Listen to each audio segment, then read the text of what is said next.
Pernah gak sih kamu ngerasa sendirian, bahkan di tengah banyak orang? Kayak ada jarak yang gak kelihatan, tapi kerasa banget. Kamu pengen dimengerti, tapi malah makin gak ada yang paham. Lama-lama, rasa itu berubah. Dari sedih, jadi dingin. Dari dingin, jadi marah. Bukan marah ke orang lain aja, tapi juga ke diri sendiri. Dan yang paling bahaya, kamu mulai percaya kalau dunia ini memang gak pernah punya tempat buat kamu. Di usia remaja, semua terasa lebih intens. Overthinking tiap malam, insecure tiap lihat orang lain, ngerasa kurang ini itu. Kamu mulai bandingin diri sendiri, mulai mikir, kenapa aku gak kayak mereka? Dan dari situ, pelan-pelan kamu menarik diri. Bukan karena kamu gak butuh orang, tapi karena kamu takut ditolak lagi. Jadi, kamu memilih diam. Tapi diam itu ternyata gak pernah benar-benar menyembuhkan. Kita sering gak sadar, kesepian itu bukan cuma soal gak punya teman, tapi soal gak merasa terhubung.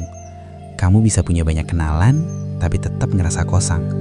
Dan saat perasaan itu terus dipendam, dia gak hilang. Dia berubah bentuk, jadi emosi yang lebih keras, jadi sikap yang lebih dingin.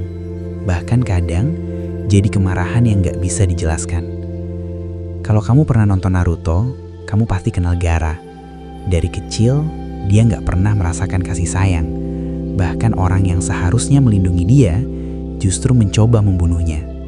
Bayangin, hidup dengan perasaan bahwa keberadaanmu itu salah, bahwa kamu cuma beban. Dan dari situ, Gaara tumbuh jadi seseorang yang percaya kalau satu-satunya cara bertahan adalah dengan jadi monster.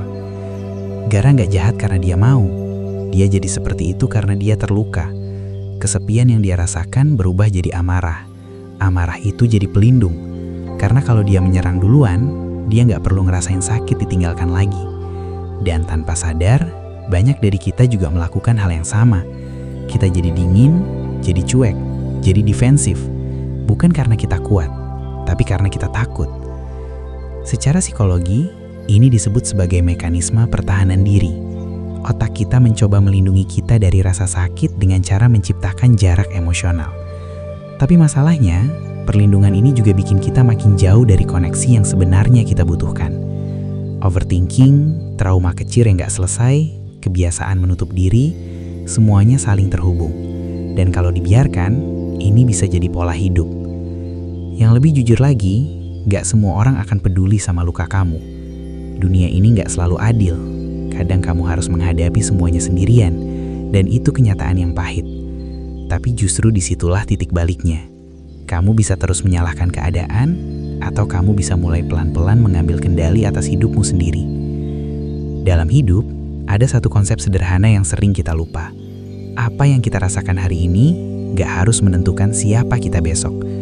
Dalam banyak filosofi kehidupan, termasuk yang terinspirasi dari ajaran seperti Bhagavad Gita, manusia diajarkan untuk mengenali dirinya sendiri lebih dalam, bukan untuk lari dari rasa sakit, tapi untuk memahami dan mengolahnya. Karena emosi bukan musuh, tapi sinyal. Coba lihat Gaara lagi. Hidupnya berubah bukan karena dunia tiba-tiba jadi baik, tapi karena dia mulai melihat dirinya sendiri dengan cara yang berbeda. Dia menemukan makna, dia menemukan alasan untuk hidup, bukan untuk membenci. Dan dari situ, dia berubah. Bukan jadi orang lain, tapi jadi versi dirinya yang lebih utuh. Sekarang, bayangin hidupmu seperti game. Setiap trauma, setiap rasa sakit, itu bukan akhir, itu level. Dan setiap level punya pelajaran. Kamu bisa stuck di satu level, atau kamu bisa belajar, naik level dan jadi lebih kuat. Gak harus cepat, gak harus sempurna. Yang penting, kamu terus jalan. Jadi, mulai dari hal kecil. Sadari perasaanmu tanpa menghakimi. Berani jujur sama diri sendiri.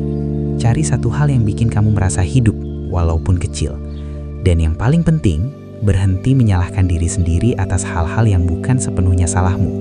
Kamu gak lemah karena pernah terluka. Kamu manusia. Karena pada akhirnya, kesepian itu bukan akhir dari cerita. Dia cuma awal dari perjalanan untuk menemukan siapa dirimu sebenarnya. Dan amarah bukan sesuatu yang harus kamu pelihara, tapi sesuatu yang bisa kamu pahami, lalu lepaskan. Kadang, yang kamu butuhkan bukan dunia yang berubah, tapi cara kamu melihat dirimu sendiri.